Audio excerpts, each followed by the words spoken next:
तोहरे नैना में बसल बा हमार संसार।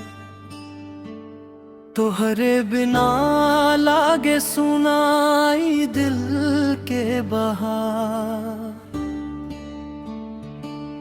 रउआ हंसी चांदनी रउआ बा प्यार। जन्म जन्म साथ रही बस ये है अरदास हमार।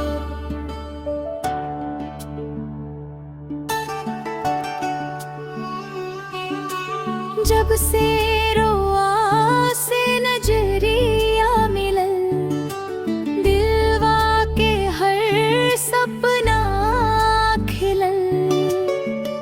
दिन होके चाहे अंधियारी रात, रुआ नम रहे हर बार। हाथ पकड़ के साथ निभाई, हर मुश्किल में मुस्कुराई।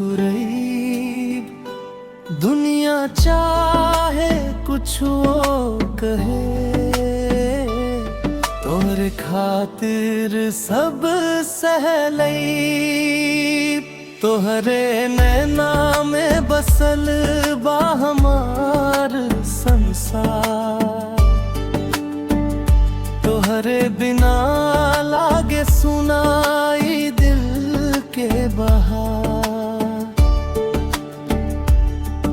रउआ हंसी चांदनी रउआ बा प्यार।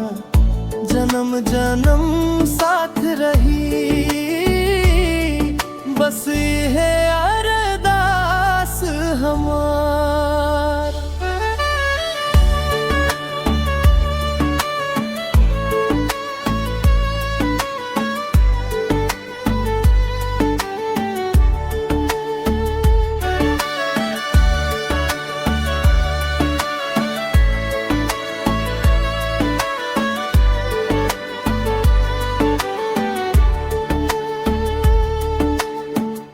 बरखा गिरे तेरुआ याद आवे, ठंडी हवा दिलवा बहकावे। सांस सांस में बसल बारू, हर धड़कन में धड़कत बारू। रुआ साथे जिंदगी बितई, सुख दुख सब मिल बांट लई।